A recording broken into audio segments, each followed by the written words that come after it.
Hello to Common Combos. My name is DJ Watcher, and I have my guest here. Go for it. Carlos Medina.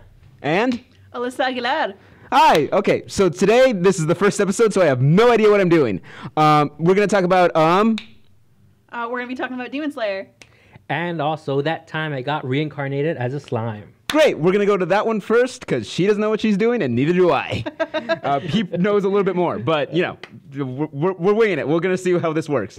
We were talking about manga today. We're going to talk about all comics or anything to do with, like, superheroes or any kind of, like, sequential art. But today we're talking about manga. So, yeah, let's get on it. Everybody ready? I'm ready. I'm ready. All right. We're going to start off with a song first. And we're going to go with, Space Oddity by David Bowie. 3, 2, 1. Hi, welcome back to Comic Combos. Once again, I'm DJ Watcher. And today, right now, for the first half of the show, we're going to be talking about that time I got reincarnated as slime with Carlos Medina. All right, cool. Alyssa, right? Yeah. Is going to be on the back burner for right now in the second half of the show talking about Demon Slayer, which I'm pretty sure most people will be maybe a little bit more interesting. That's a bit mean. Sorry. No. But yeah, Carlos, introduce yourself, man. Okay, well, my name is Carlos Medina, and I am a big fan of Raising Cane's. I really enjoyed their lemonade. I get it in their tallest drink every time I go buy it. I asked him what his favorite fast food restaurant was. I should have asked that first. Okay, yeah, but you in a sentence, man. Like, real quick, sum you up. Okay, well, I'm in the theater program, the concentration of performance. I've always been kind of a big fan of theater, and what really got me interested when I was younger was my mom used to take me and my brother and sisters towards those auditions for Disney. Mm-hmm. It's where I met the actor who played Esteban in The Sweet Life of Zack and Cody. Well, Esteban Ricardo, multiple last names. Yes, the multiple last names guy. It's just, I used to be able to say the entire name by heart when I was younger, and then after I just completely forgot how to just say it. Try it one more time. I can't even think of the entire name by the top of my head. Okay. It's been so long, you probably don't remember it as well as you thought you did. Yeah. I remember it went like something like Esteban Julio Ricardo Gomez Ramirez, like something like that. It's Montoya, I believe. Montoya? Montoya Okay. and two other last names. Okay. All right, so that's cool. So that's why you're an actor? Yeah, all right, pretty much. Pretty cool, actually. So what are we reading today? I ask, already knowing what we're reading, and that the title is super self-explanatory. Yes, the time I got reincarnated as a slime. Yeah. Yes, written by Fuse and illustrated by Mitzvah, and also made into a manga by Taiki Kawakami. Oh, so it didn't start out as manga? No, it started off as a light novel, which turned into a manga, then into an anime. Oh, really? I didn't know that, actually. Listeners, my knowledge of manga is appallingly poor. I've got My Hero Academia knowledge, Berserk, Dragon Ball, and a bunch of other shonen, but that's about it. So tell us, sum it up real quick. Okay, the basic premise is a guy gets reincarnated. So it basically starts off with him just living his normal life as a salaryman of 37 years old. Mm-hmm. And he meets a friend, and along the way towards a restaurant, he gets stabbed by someone while trying to save his friend's life. And then his final thoughts, whatever he was thinking, ends up becoming special abilities that he gains once he gets his soul gets transferred into a new world. Oh, okay. It's an isekai. Yes, it's an isekai, basically. So. Okay, except instead of being, like, going full Konosuba and just like, oh, no, it's you just here in this world, you get a class. He gets reincarnated as, like, one of those, what do you call those? Those little fodder guys at the beginning of the game that are supposed to give you XP. The slimes? Yeah. Well, no, I know that he get reincarnated. Yeah. What's the term for the mobs? Yeah. Yeah, okay, yeah. So, like, the reason he got turned into a slime because one of his thoughts was, there's so much blood, why is there so much blood? So the program of the world, like, which is called the Worlds of the World, understood that as wanting a body that did not require any blood. So the only creature that did not require blood was a slime. So he got that body along with any other final thoughts he was thinking, and basically became an OP character without realizing it and able to acquire new skills as long as he's able to consume whatever creature has that powers and is able to mimic the physical form and also acquire the knowledge of how to use that. Okay. All right. So yeah. So anything you can tell us about the characters, the overall plot, or like The general plot is that like he spends a couple days or weeks in a sealed cave, and his first encounter with anyone in that world is a dragon. And since he was a slime, he couldn't see anything, so he unintentionally insulted him, and through some way of thought communications, they were able to interact. And the dragon told him of a skill that could allow him to see and hear his surroundings. So wait a minute. He starts off completely blind, completely desensitized from all stimulation, all that kind of stuff. Yeah, basically, and the only thing he knows is feel. So he's able to just feel his surroundings and eat. That's pretty much it. That sounds like it suck. I mean, that sounds like a typical slime thing.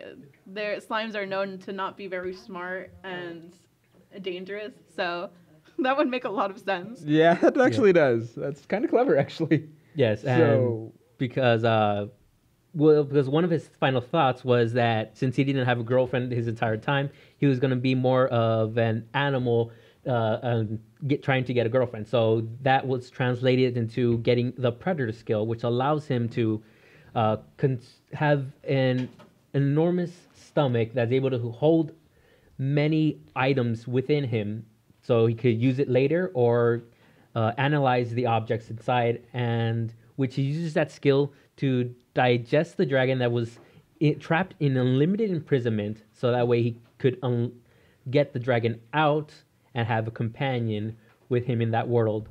And because of that, he's able to shoot up in magic power that, without realizing it, becomes very OP in the beginning. Okay, so we're essentially talking about isekai gag manga that's definitely a power fantasy, just like... Definitely, yes. Like, and by the time you finish reading it, you're going to be like, I want to be a slime. Yeah, that thought definitely came across when I was thinking, like, if I'm ever reincarnated, I wouldn't mind becoming a slime with all those abilities, so I could just become so OP and have transform into any form I would like. Okay, cool. So, yeah. And basically, throughout the entire manga, he just tries to get a sense of the life that he used to have with the modern technology and all that. So he's able to meet his first creatures he encountered were the goblins, which is a total 180 of what is generically made them to believe, being all rabid and all always hunger for power. Yeah, like slimes, like we just like knock them over in video game land. We just kill them, take their loot, be done with it. It's not really something we think about.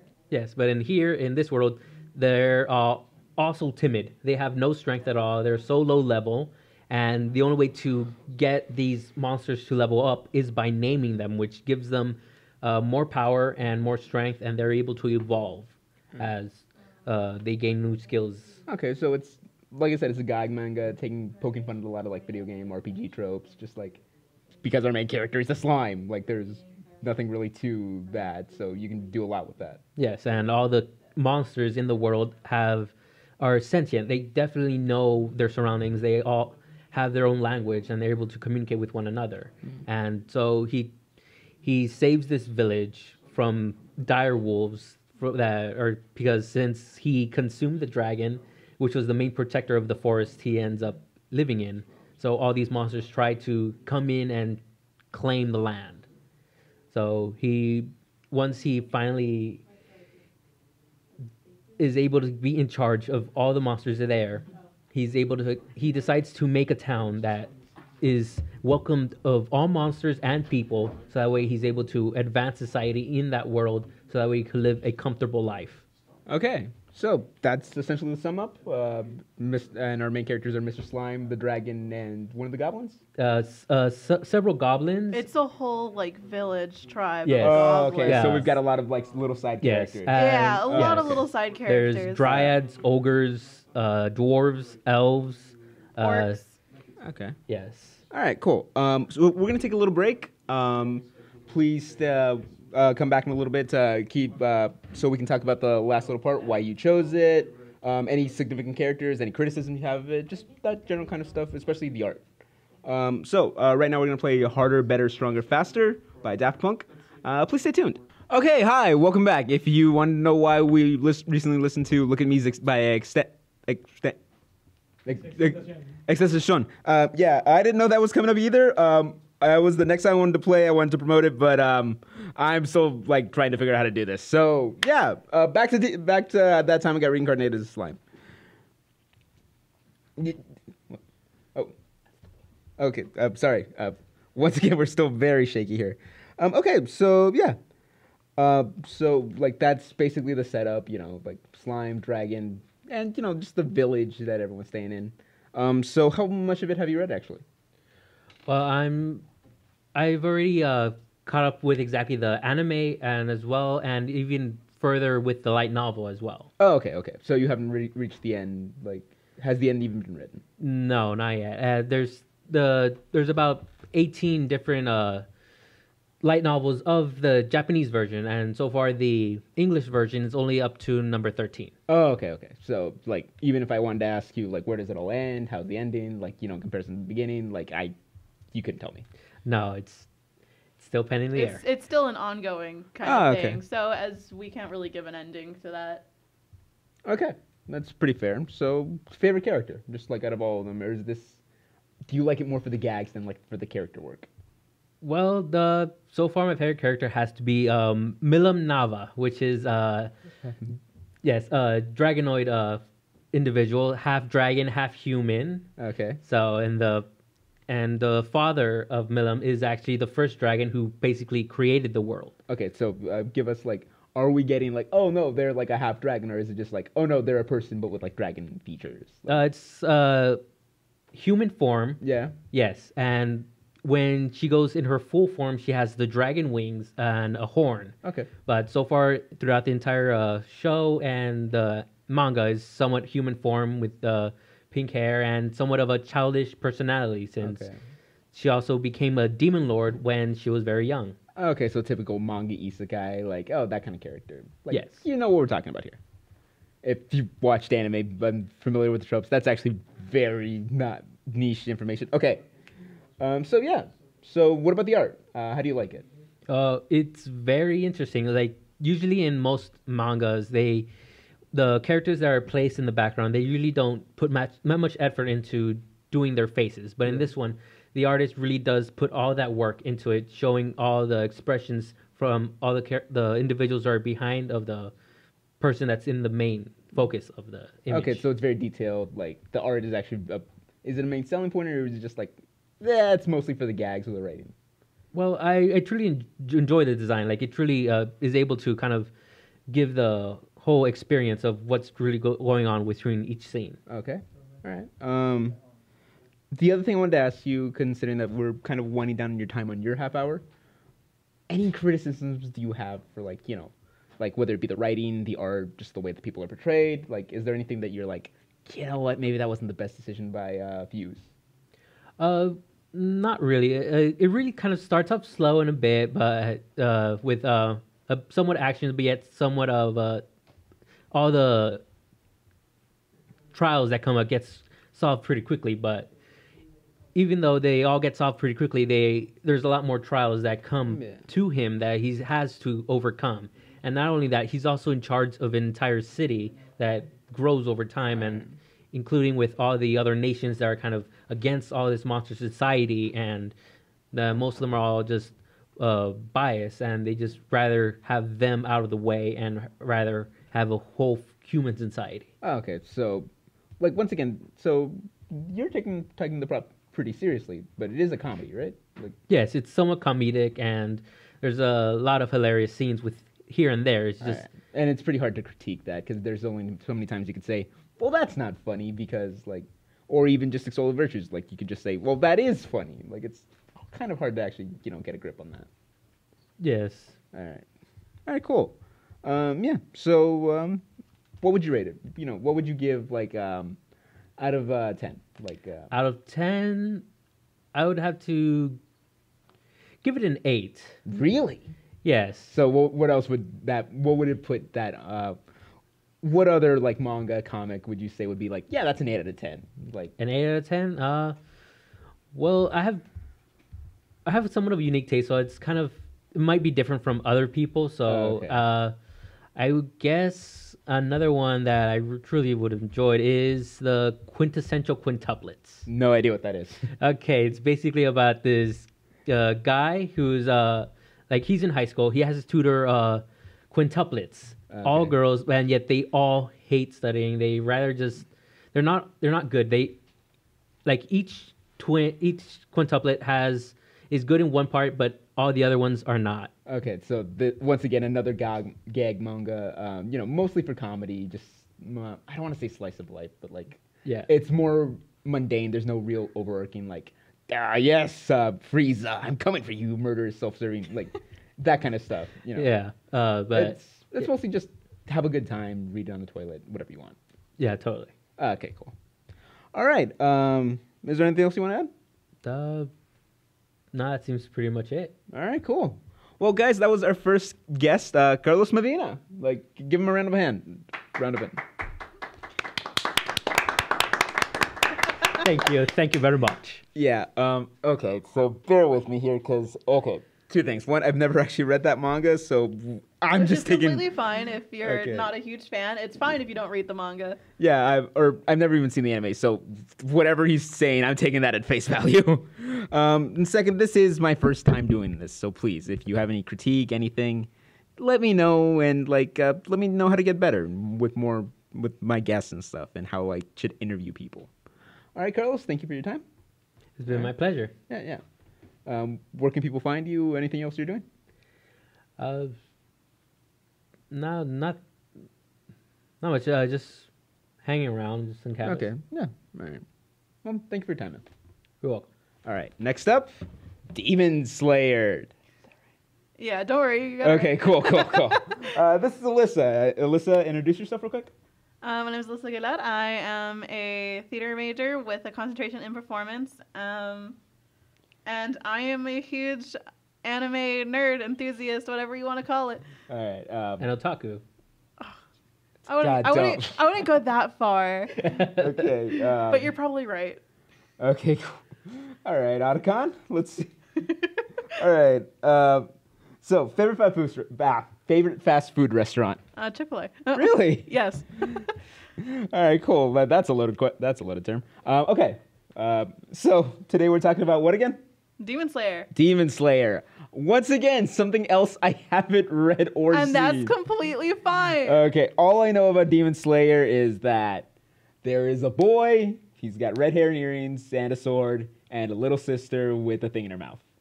Yeah, it's a bamboo. bamboo shoot. Bamboo. Bamboo shoot. There's a pig man and some weird blonde guy. Yeah, that's Alright, about that's some about our main good cast. sum up, yeah. Yeah, Okay. Well, it's a pig mask, so it's a boar. Alright. it's a boar. But Okay. either way, it's part of the pig family, so it's fine. Okay, but it's definitely more. It's not really like a reincarnated slime. This is way more in line with like. This My is more in line with the shonen genre. Okay, My Hero Academia, Dragon Ball, that kind of stuff. Yeah. At the very least, early Dragon Ball. Yeah, pretty much. No, look- Demon Slayer was written and illustrated by Kyohara Gotoge, which he draws and illustrates himself in his mangas as a little alligator with glasses. They're like loosely drawn No, no. glasses. I love it when they do the author's notes and they draw themselves like that. It's fun. I get it. Akira Toriyama used to do the same thing with like a little gas mask guy that he would like gas mask shy guy. Yeah. Yeah, okay. It's fine. Okay. So, why are we talking about Demon Slayer? Like, and you don't have to get too introspective of this if you don't want to. Just like, why do you like it? Why is this like something like yes, I'm reading this now. This is the best thing ever. So the main reason I had actually picked up Demon Slayer was because of my friends. They were hyping up this show to no ends, and before I was very like, I'm not sure if I want to touch this show, because when shows blow up like that, some of them are a bit too overhyped, and they're not my cup of tea.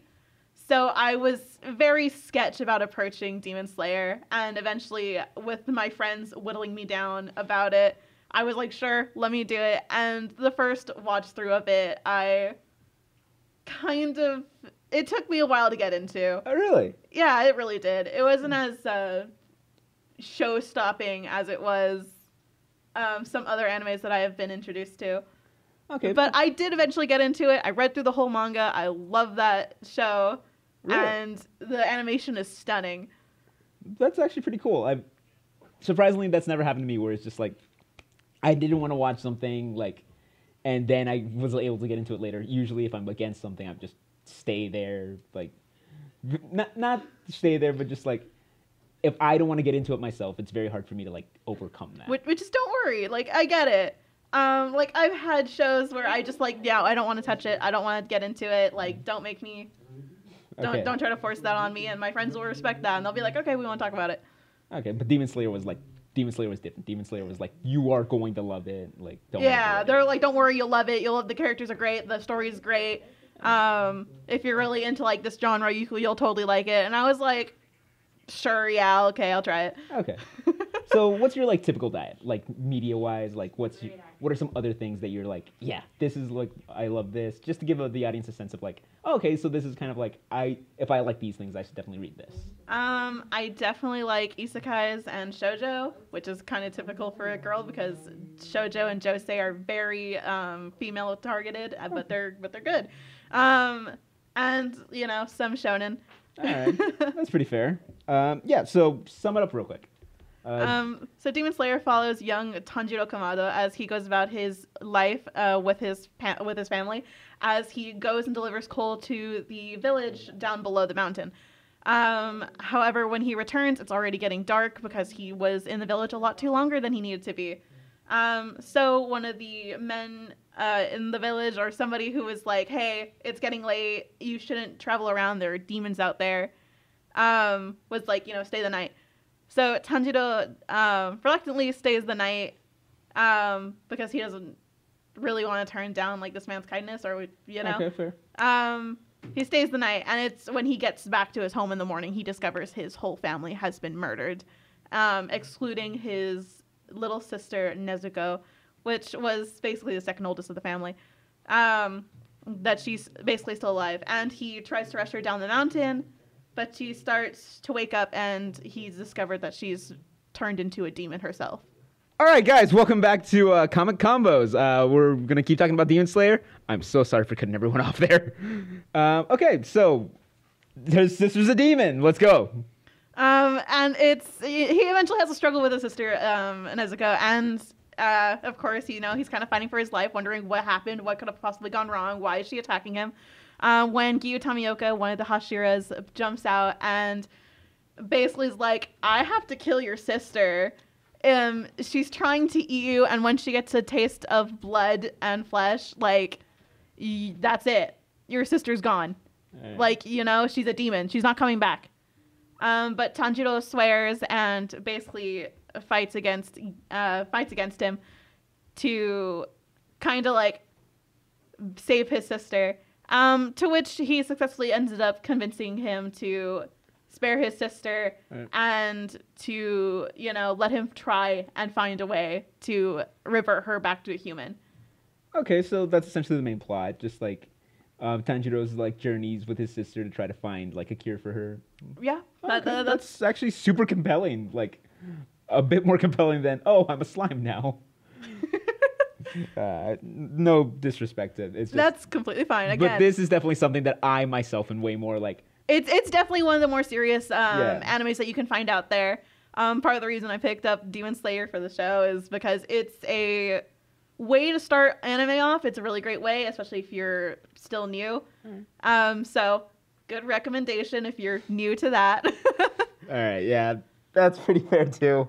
Yeah, so that's actually a really good hook from all things I've seen. Like that, I'm interested now. Okay, As you should. all right, so we're not going to talk about the entire story, but just like, all right, so we've got his sister Tanjiro, his sister Nezuko, and the other guy, the Giyu Tamioka. Giyu Tamioka. Who is that? He is the Water Hashira, which is basically like a pillar of the Demon Slayer Corps, which is one of the highest rankings that you can get out there. Okay. So what does he look like? Is he either the pig man or the blonde kid? No. We don't meet those until a little later into the season. Those are Zenitsu and Inosuke. Giyu Tamioka, we meet him that first episode, and he does make reappearances later on.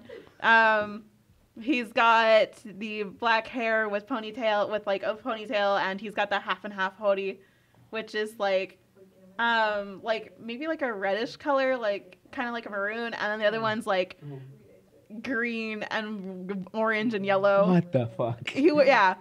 If I got into why he wore those hoodies, you maybe understand why, but I'm not gonna get into that because it might be a spoiler area. Okay. No spoilers. We're gonna stick to general like first season ish kind of thing, unless we're doing like a deep dive into a character. Yeah. Okay, so that's basically a setup. And what can you tell us else like about like the first season, like where the plot's going in general? So in the first season, we come to learn more about how demons are made, and just how strong they can kind of get, and as his journey into being a demon slayer, a new and upcoming demon slayer, as he's learning to face these demons and in what ways he can revert his sister back, which we come to learn is the reason why he became the reason she became a demon is because of a man named Muzan Kibutsushi, which a lot of people, you will see a lot of Michael Jackson jokes about that man. Jesus. Yeah, because he's got like the hair kind of, and like he wears like a white fedora. You know what? So you're gonna see a lot of Michael Jackson jokes about that man. I was interested in the hook. Now I'm actually really interested in seeing the villain be Michael Jackson.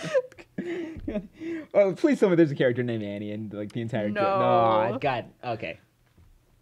Okay, so we've got our main villain, kinda. Yeah. We've got our main hero. We've got our don't know what to call Nezuko. Or demon. Our secondary protagonist. Yeah. All right, cool. And sounds alright. like the very fun side characters we meet along the way. They're part of the main trio because a lot of the times they will go on Demon Slayer adventures together. Trio, really? Yes. Okay, so like the only reason I'm bringing that up is because like all of the marketing I've seen is just Tanjiro, Nezuko, and Pigman Blonde Dude, which once again their names are Zenitsu and Inosuke. Zenitsu and Inosuke. Okay, so I'm actually surprised it's a trio, really. Yeah, that's our main group. That's the main people that we're gonna follow throughout the entire seasons and the entire story plot. Okay, so favorite character. My favorite character when I was starting out was Inosuke, little pig man. Okay.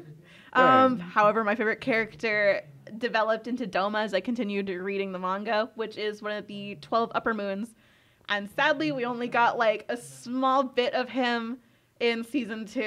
No. Yeah, the smallest bit of him, and that was just to introduce how Upper Moon 6 came about to be, which was through him. He was like, I can save you guys. So, and then he turned them into demons. Okay, so what do you like that character in particular? Doma, right? Doma, yes, that's him. Okay. Because he's a very interesting character. If we deep dive into Doma, again, I don't want to go too into detail of what he is and what everything that is. Okay. To spare people, but like, archetype-wise. He's a very interesting character. He fakes his emotions a lot. Okay. But he's never actually felt anything.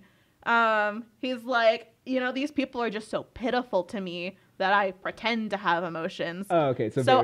He's never felt anything in his life, and I thought that was super interesting considering how laid back and cheerful this man appears to be. Oh, okay. So it's definitely like a take on, God, I'm blanking on the name, but like, those blank above it all characters juxtaposed with like, oh no, it's actually like, he's very cool, calm, and collected as opposed to like arrogant. Well, he is arrogant, but in a different way than a lot of other characters would be. Yeah. He's like, oh no, you're dead.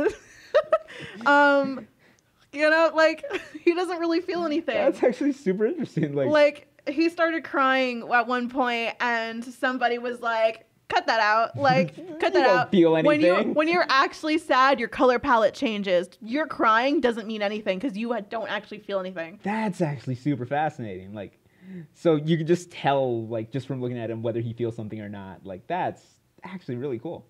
Not, I mean, kind of. Okay, because the way you said it, like, your color palette changes. Like, no, because the person who was telling him that was like, when a normal person feels kind of like these kinds of emotions, their color palette changes. Yours doesn't. You didn't. oh, okay. So you don't actually mean what you're feeling. Oh, okay, that's actually pretty interesting. Yeah. Was that a gag or was that more? Just... That was not a gag. Oh, okay, cool. I'm just presenting it that way, so that way I don't give away onto what's happening. That makes more sense. Yeah. Again, I'll talk about this without giving any spoilers or alluding to what's going to happen. Okay. Yeah. So why did you choose this manga? Like, beyond like the little story you told us, like, oh, my friends loved it. Like why did this like really get you? Like, yes, I want to talk about this for at least 30 minutes. Okay. So why it got me? So after I got more into the show, and again, it took me a while to get really into it.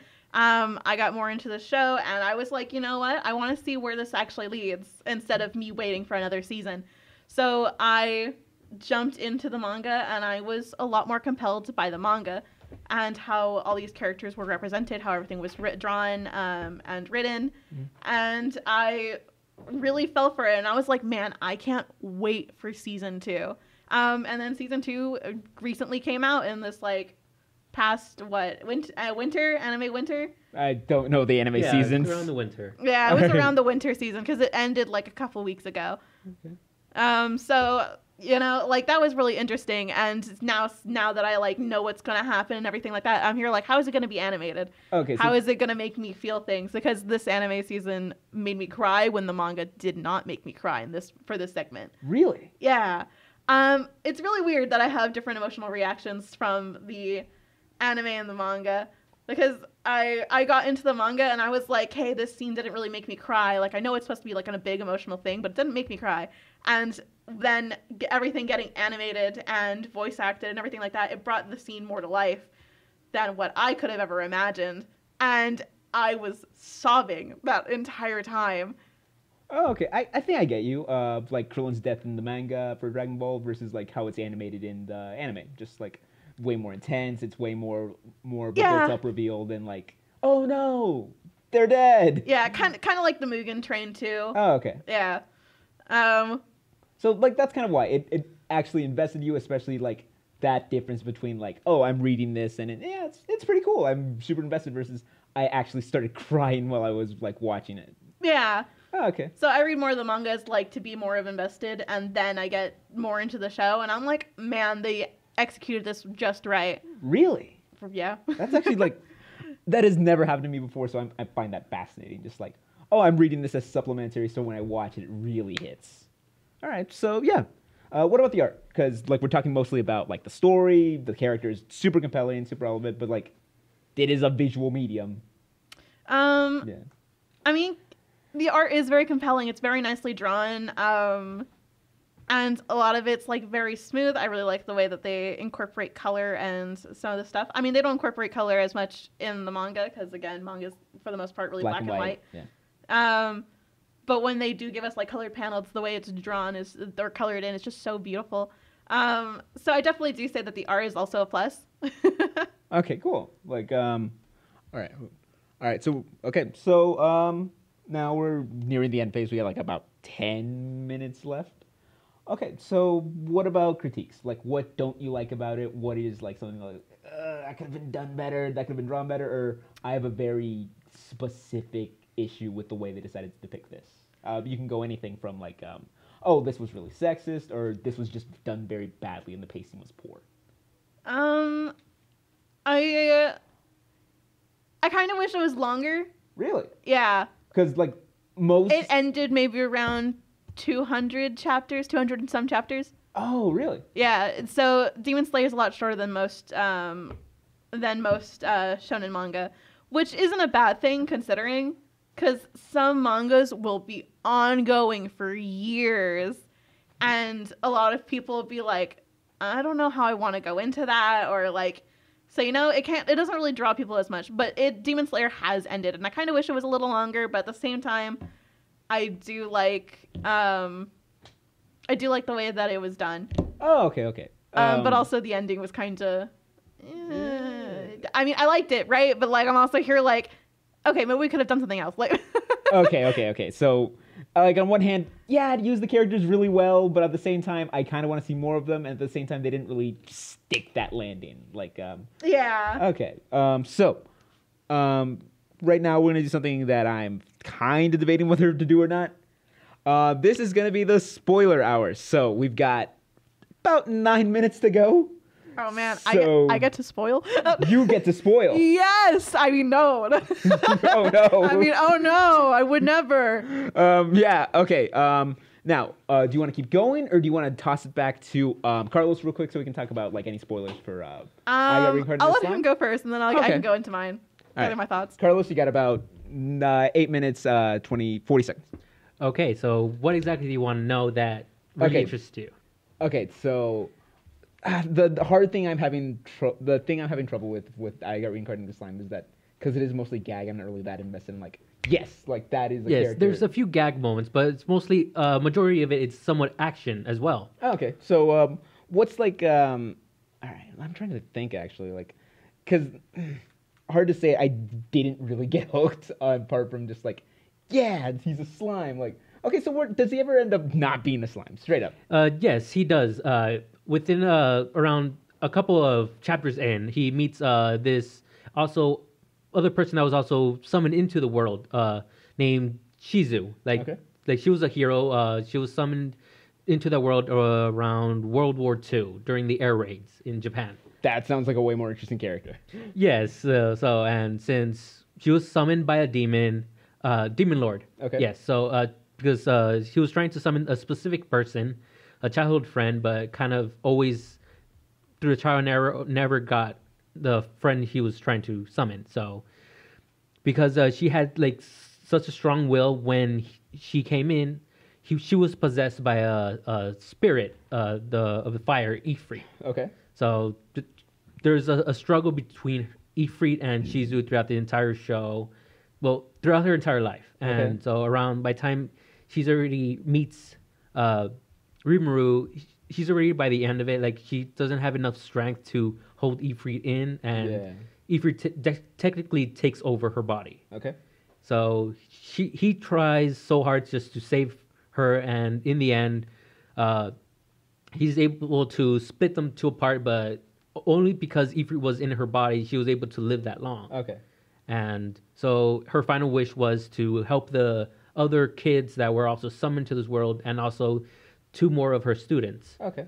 So And that's because she was a botch summon, right? yes. Like, Yeah. because if you try to summon a hero to the world, you have to do it properly, or if like it's like done improperly, they tend to be a lot younger and they live a lot less, so they live a lot shorter than Yes, regular technically people do. about 5 years. That's as much life they get after they're summoned. Like they get all this energy into their body, and they don't know how to channel it properly, and it begins to expand. And because the kids are also growing, Yeah. like there's so much power that it technically just takes over their body, and they just die. Okay. So they have to have like a spirit inhabit the body, a good spirit, so that way they could control the energy that's being all overrun within their body, so that way they could live longer and have even more abilities that could help them like in the world. All right. Anything else you want to say? Just like one thing you want to talk about real quick? Just like, oh, I love that they did it this. Like anything? While the first season really is somewhat slow and there's Yeah. like not enough action, it truly gets very emotional around the second season. Like there is finally a war between the kingdom of Famuth and Tempest. Okay.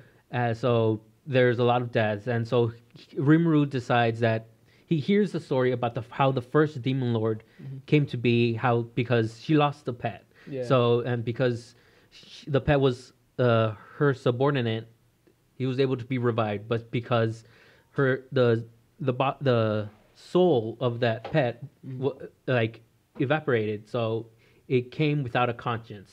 Okay. So it just went on a rampage. Okay. So because there was a barrier around the town where everyone that died within that town was able to get their souls back in their body and be revived again. Oh, okay, cool. Yeah, so there's a somewhat of happy ending, and yet he still has to face other trials between other kingdoms that still don't see the monster nation as good. They still think of them as lesser beings, just need to be eradicated from the world. Because monsters are more typically portrayed as, like, evil. So it makes sense that the other human nations wouldn't come to trust them. I didn't know this series was about magic racism. That's cool. Yeah, magic racism is totally part of it. Nice. Totally, Awesome. yeah. All right. So we've got about 4 minutes. Go. Anything you want to talk about Demon Slayer? All right, let's get into it. So I'm really excited for the next parts of the show to come out because after this, the entertainment and district arc, we're definitely getting into the Swordsmith Village. Then it's going to go into the Hashira Pillar Training. From there, it'll go into the Infinity Palace and then the Countdown to Sunrise. I have no idea what any of those words mean. It's completely fine. They're basically just the titles for these arcs that are going to happen. Right. And I'm incredibly excited for the Infinity Palace and for the Countdown to Sunrise. Because that's basically where we start getting more into fighting the upper moons. Oh, okay. And it's a fight for everyone's lives. Okay. It's one of the more serious and intense parts of the anime or slash manga, mainly manga. Okay. All right. And it's also where my favorite upper moon comes out of. He comes out into the Infinity Palace portion of it, and we get to see what his abilities are like. We also get to learn why how the Hashira's sister died. We learn about Shinobu's sister and her cause of death, which was, that specific demon that I was talking about. Okay. Described as a man with silver hair and rainbow eyes and bloodstains on the top of his head. Oh, okay. Which just his appearance alone is very interesting. Yeah. We also come to learn that he's actually a cult leader. So he runs a place called, like, the Eternal Paradise, something like that, along the lines. And because of his appearance, he was pretty much worshipped for that. And he's like, all these people coming to a child for their wishes, it's pathetic. Okay, so the villains are definitely like, how pathetic you are, like that kind of stuff. Him specifically, like, he's like, it's pitiful, it's pathetic. Okay. All the upper moons have a story of some case, which I really like Akaza's backstory the most. While I do love Doma, it's not like that there's a huge emotional connection. Oh, okay. You like him for the character rather than like... I do like him for the character rather than his backstory. Right. Because his backstory is just like, yeah, I'm basically a cult leader. I was born to be this big figurehead because of my parents. Okay. And that I don't really feel anything towards a lot of people, But Akaza had a lot more of a really human background. It was the fact that he went stealing and fighting for money because his father was sickly and his father couldn't take it anymore, or take that he was basically putting his life out there and ruining his own life for his sake. All right. And Akaza, after losing his father, goes and becomes an apprentice to a dojo master, to which he grows a very strong relationship with his master and with his daughter, and eventually will get married. All right, we've got 1 minute left. Oh, I gotta breathe this out so quick. However, that marriage does not go really as planned, and things happen, and eventually it leads to him becoming a demon because of the last part that happened, because of the last bit that happens. Oh my gosh. Okay. It gets so much more compelling. Okay. Last quick. One question. Nezuko, demon again, or did she get cured? She does eventually get cured, yes. All right, cool. And we're done with the first episode of Comic Combos. Please bear with us. This is my first time doing this. Next week, we'll either talk about One Piece or the Ileana Rasputin of X-Men. So please stay tuned for next week with Comic Combos. I'm DJ Watcher. This has been Carlos Medina. And Alyssa Aguilar. And now remember, I'll always be watching. 3, 2, 1. It's still going. Oh, God.